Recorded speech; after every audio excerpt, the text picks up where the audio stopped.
Welcome to Linda's Corner. My name is Linda Bjork, and today we're going to be talking about managing stress. I'm delighted to welcome special guest Phil Barth. Phil suffered a heart attack in 2015, and after his surgery, the doctor told him to learn how to manage his stress or to get ready for a bigger heart attack. As part of his recovery, he began a daily gratitude practice on Facebook called Great Things That Happen Today. And that led to his best-selling book, Great Things Happen Every Day, Finding Joy with Family, Friends, and Banana Milkshakes. You can reach Phil on his website, philbarthbooks.com, and I'll include a link in the description. Welcome, Phil. I'm so glad that you could join with me today. Thanks, Linda. I'm glad to be here. I am delighted to have you, and I'm so happy that you look healthy and that you're still standing. So I gave a super brief synopsis of what you experienced. Do you want to elaborate on that at all? Sure. So early in 2015, I was giving a speech. I'm in Toastmasters. I was giving a speech at a club and ran into an old friend of mine. And I said, "How you been doing, Tom?" And he said, "Well, I had a heart attack a while ago." And I'm thinking, this shouldn't happen to somebody like Tom because he's roughly my age. He's roughly my size. We're too young and maybe not in great shape, but in good enough shape that we wouldn't have a heart attack. And so I said, "Well, tell me more." And Tom is a pastor and a speaker. And if you tell somebody like that to tell you more, you're going to get the whole story. So he told me everything that led up to it and all the symptoms he had and gave me the whole story. So fast forward to July of that year, and I'm at summer camp, Boy Scout summer camp with my son, and I start getting a little shortness of breath, and the hills are a little higher to climb, and everything that happens, I'm checking off and saying, "Tom told me that, Tom told me that, Tom told me that." And I'm thinking, well, it can't happen to me. I can't have this heart attack because I've got too much going on. I know. Right? I've got, next week my wife and I are going to Las Vegas. I'm going to speak there. And then the week after that, I've got a conference in South Carolina. So after all of that, maybe I'll go to the doctor and see what's going on. Well, didn't even last a week. We played this game on Thursday called Hungry Human Hippos, where you have the Scoutmasters and one swings the other around on wheels. And the game Hungry Hippos? Oh, yeah. Well, you're a human hippo, and you're grabbing softballs and bringing it. So I got swung around a couple times, and I said, "I feel terrible." And I went to the nurse, and about that time my wife called because I'd been telling her what was going on. And the nurse said, "Can I have your phone?" And she said, "Beth, if this is my husband, I call 911. So went to the hospital, didn't know what was going on, and I had a small heart attack. And as you mentioned, the doctor afterwards said, "You need to manage stress." There was all the diet things, all the things I was expecting, right? Less salt, less fat, less caffeine, all the things that make life worth living. You have to cut back on those. But he was really, the heart surgeon said, "Look, we had a couple of blockages that we put stents in, and you had a blood clot, and you need to manage your stress." So I listened, and it was easy to rest right out the gate. You tell people at work, "Hey, I had a heart attack," and they give you all the rest you need. But after a while, I realized, you got to get back to work. And the doctor made me promise in front of my wife that I would take that, right? That means she means business. She's going to keep you accountable. Yes, exactly. And he made me promise I would take 1 week off every 3 months.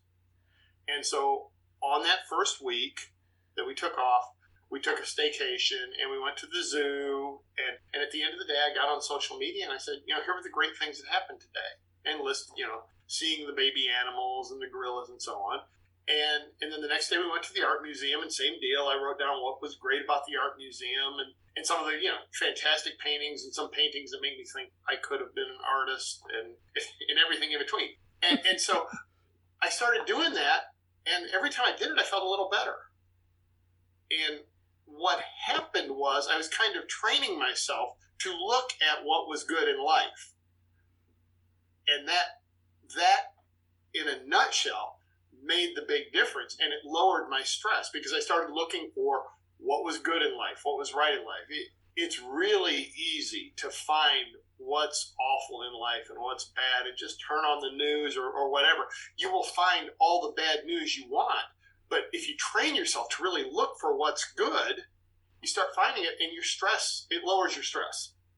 So that's in a sort of made a short story longer, but that's how I manage the stress and how I started to manage the stress. And isn't that amazing that that's such a simple daily practice, and yet it causes real changes, not only in your stress level, but physiologically. It changes our body. And I love so much that you include gratitude as part of your stress management. Not a lot of people understand what a powerful tool that is, because people think, oh, that's a nice idea for people who are, happy, cheerful people, but it won't work for like everybody. They don't realize that there's a cause and effect. But there have been so many studies done on the effects of gratitude and the body. It literally makes our brains more neuroplasticity and increases the neuroplasticity, which helps us to be able to adapt to change, helps us to be able to adapt to stress. And like you said, it helps us to be able to focus and to be able to recognize what is good in the world. Because like you say, all of these things are out there, and what matters is what we focus on. And it seems that the negative stuff is a whole lot louder. Yeah, absolutely. There was a study, it goes back, it was in Scientific American, 1957. They talked about the brain's reticular activation system. Yes, I wanted to talk about that. I'm so glad you brought it up. So the way I do this when I'm speaking to somebody is I say or a group, I say, close your eyes and think about the color green. And you close your eyes and you think about green for a while. And when you open your eyes, the first thing you're drawn to is something green. On my computer screen, I've got all kinds of colors, and my brain just fed me something green. And I've done it. I've done that where I'll do it in the morning, and then I'll be driving around. Whatever the color is, it doesn't have to be green. I like green. It's kind of a calm, back to nature type of color. But whatever the color is, I was driving down the same road I've driven down every day to and from work back when I drove to work and didn't work from home. And all of a sudden I noticed, because I was thinking about red earlier that day, I noticed a red chair on a neighbor's porch. And I know it had been there forever, but your brain just finds it for you. Or when you buy a new car, you're amazed by all the number of people who bought the same model and same color as you, because that's what you put in your brain. Exactly. And that's what I found, because I wasn't always looked for the good. I was, and I dabble in sarcasm still. I mean, I'm a guy. What are you going to do?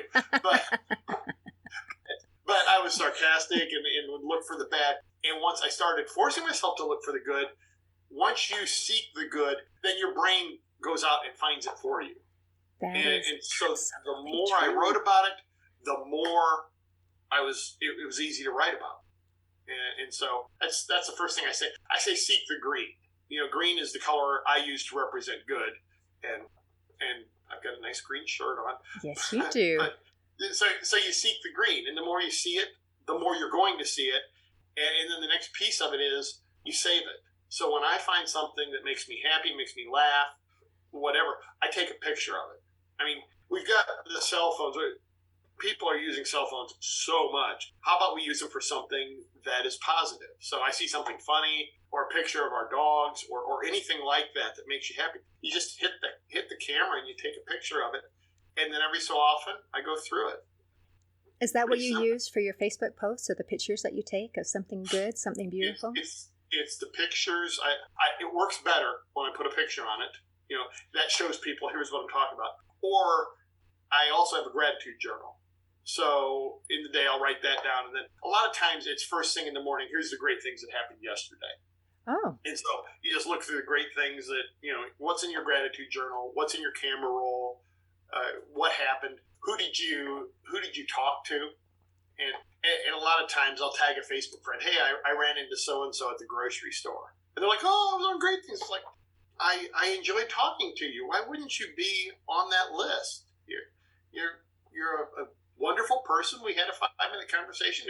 It was one of the highlights of my day.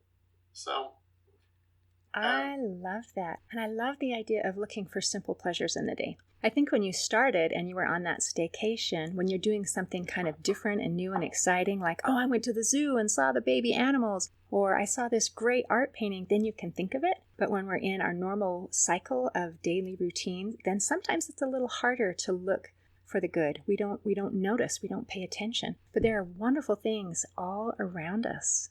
And you say you do it in the morning and you hold it at night. I like to have a little gratitude journal and I write a couple things at night, like what was I grateful for today? What was my success today? And that's kind of because I have to look for it. Otherwise, I can miss it. Yep. I have the a journal app for the night, but then a lot of times I'm not going to go back onto Facebook because as much as I like to use Facebook for positive, it can be a total time suck. So if I'm getting ready for bed, I put it in the journal, and then the next morning when I get up, and there's a certain amount of time that I will spend doing the morning tasks, and so there's that little bit of time that I dedicate before I start my day to putting that out on social media. Oh, that's wonderful. Brilliant. And your book, I love this title, and I love that it includes milkshakes on there. What a great thing to be grateful for. Yeah, my wife and I were talking, and she said, when we were growing up, we used to make banana milkshakes. Well, how would we make a banana milkshake? Ice cream, milk, and bananas, pretty much. And so we got a blender, and we started doing that. And we experiment. We find frozen bananas, make a little thicker milkshake. And they're really good. And it's not something you can go to McDonald's or wherever and get. They don't normally do banana milkshakes for whatever reason. So we'll do banana milkshakes, or we've done blueberry as well. A little bit of frozen blueberries, a little blueberry jam, and frozen yogurt for the heart, not the full blown ice cream, and low fat milk, and yeah, it's just you sit down and put a little cinnamon in the banana milkshake and spend a little time together at the end of the day with our sons. And you were able to be grateful for that without chocolate syrup. See, that's the part where I think it could use a little upgrade, but Okay, so we tried it one time. We tried it with chocolate, and chocolate milkshakes are really good, and banana milkshakes are really good, but chocolate and banana in that milkshake recipe, the kids are like, nope, sorry, we'll go with one or the other. Really? The kids said that? Okay. Yeah. Good to know. And the kids prefer the chocolate milkshake. So, shocker. Definitely for the banana. That is fantastic. So in your, you talk about 7 S's. Successful stress management. Do you want to go over your 7 S's? I'd love to hear them all. Sure. So the first one we already talked about was seek the green, and there are sub S's. You seek it and you see it, and you say, but we talked about that. The second one is subtract the red. So I like red. We've got a red car. I like the color red, but to put an opposite color out there from green, it's the red. It's kind of a high stress color in this analogy. And the easiest way you can subtract the red is by watching your social media consumption. And what are you looking at on social media? That's the absolute first thing. And above the news even, huh? Oh, well, yes, because the news is easy. You just turn it off, right? We will watch the local news, but frequently it's starting a quarter after so we can get the weather and not the first 15 minutes. The news can be very, very negative, very stressful. And there was an experiment done, and then we'll get back to social media, but there was an experiment done in 2012 by some people in Harvard. And what they did was they divided their subjects into 2 groups. And the one started their day with solution-focused news. And the other started their day with just regular, in-your-face, bad news.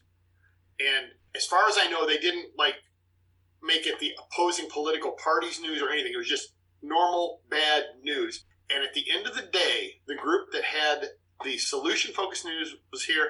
And the bad news people were 27% more likely to have reported having a bad day.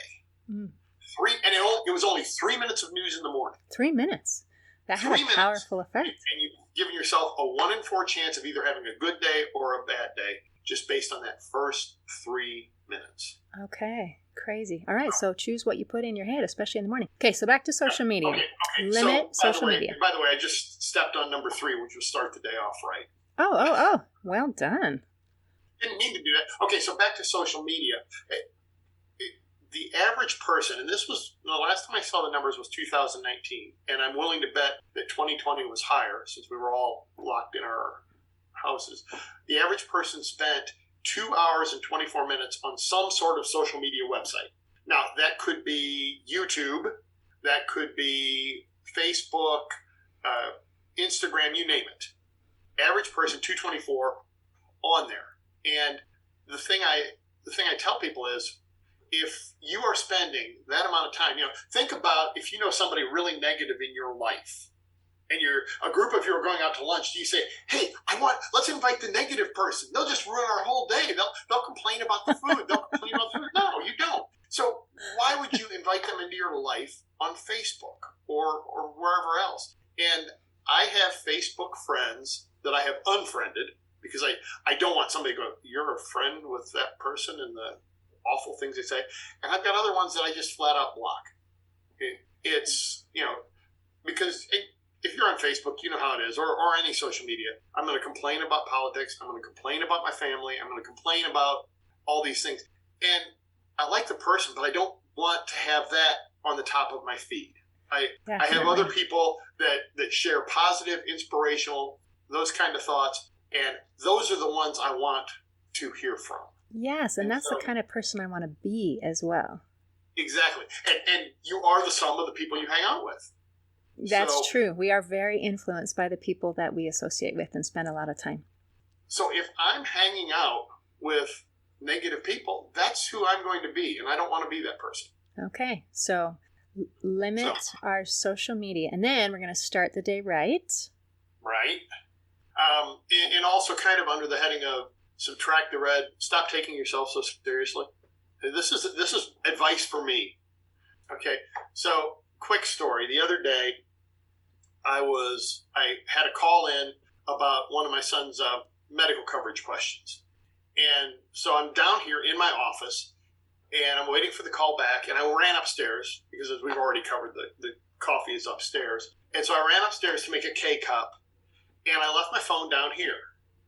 And my phone was plugged into my Bluetooth speaker, which is also down here. And I was listening to some 80s music. And I also have the watch. And so the phone rings, and I know this is probably going to be the medical question. And I'm not going to make it back down in time for the phone. Now, you can talk on your watch. The old Dick Tracy story where he talked on his watch. I don't like to do it. I know he looked really cool doing it. I don't. I look like a fool.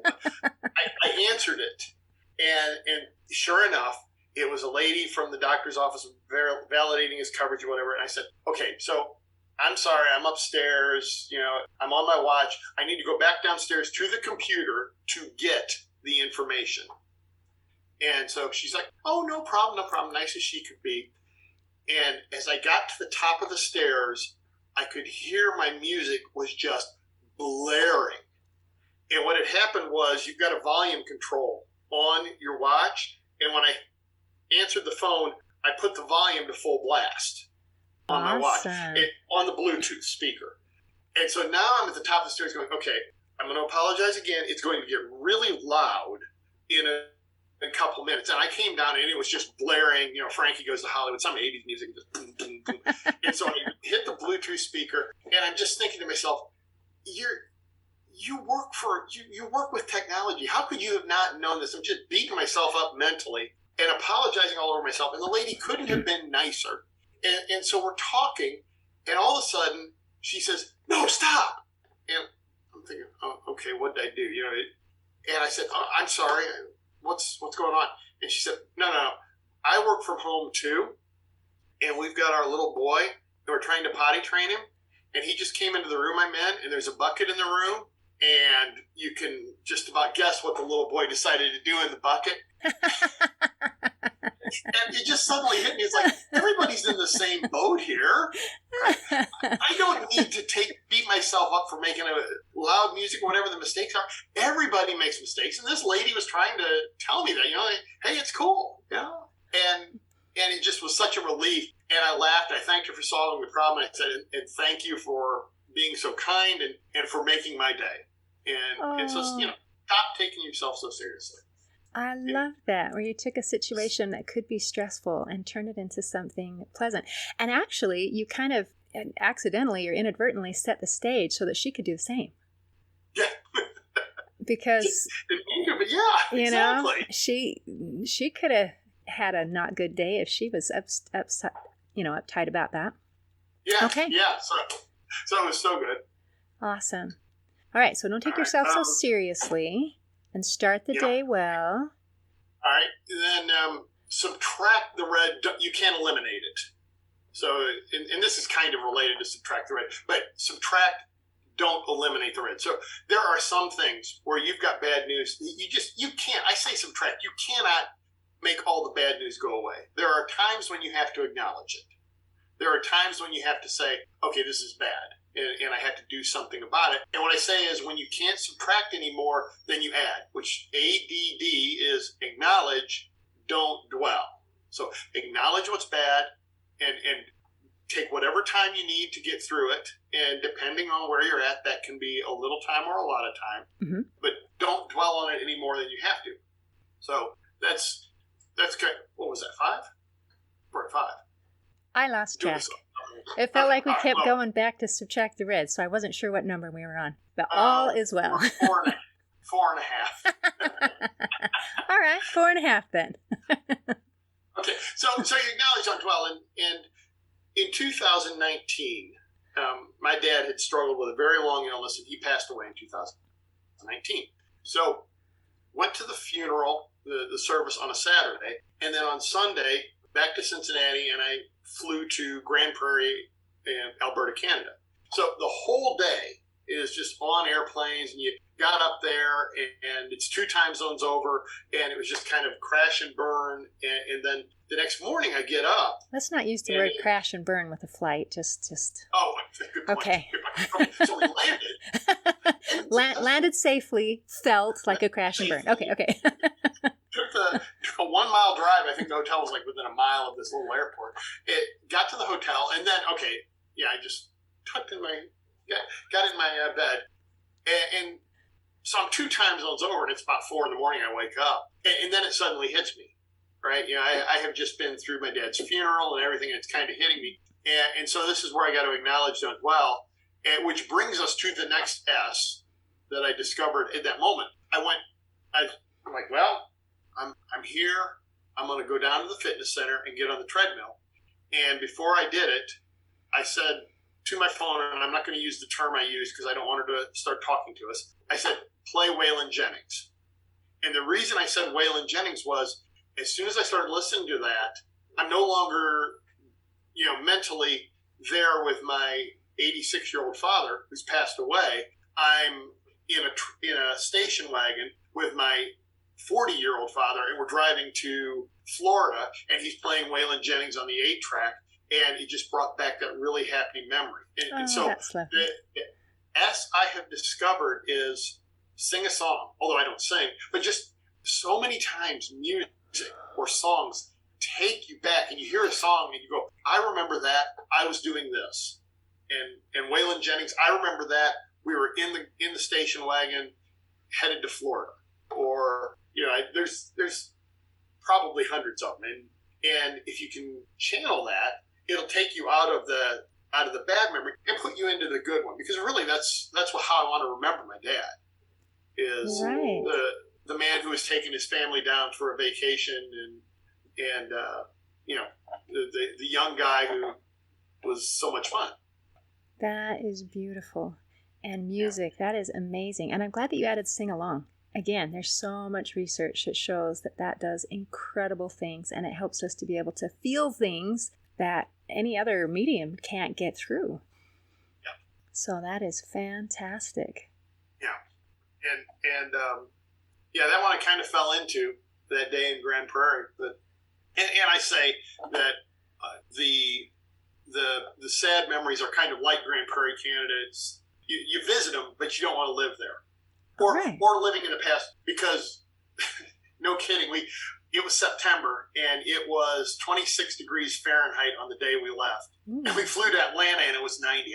I had like a 65 degree change. Whoa, that's significant. And they told us up there they regularly have a week where it doesn't get above -40. Ah. That Celsius and Fahrenheit are the same. And yeah, so nice place to visit. The past is a nice place to visit. Don't live there. But just a side note. That is fantastic. I like that. We shouldn't live in the past. We should be able to visit. And not all of our memories in the past are happy. So you're remembering a beautiful, wonderful memory with your dad, and that is a wonderful place to visit. But I think there are some parts of our past that I think is best not to continue to go back and dig things up. But it would be best to just say, that did happen. And let's acknowledge it. I love your acknowledge, don't dwell. And then let's leave that one behind and move forward. I was reading a book recently that said, picture it in your mind. If it's a bad memory, put it in your mind, and then turn the lights down until it goes dark. And if it's a happy memory, turn the lights up until it's a very, very bright memory in your mind. And it works. I like that. What we turn the light on. Beautiful. Okay. Was that the 6th or the 7th? I think that was 7. That was 7. So you got through all of them. They're fantastic. No. I'm sorry. That was 6 because I'm looking at number 7 right here on my.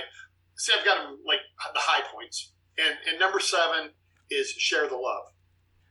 So, and couple of things. One time earlier on, my mom sent us she came into some money and sent us a check and said, do whatever you want with it.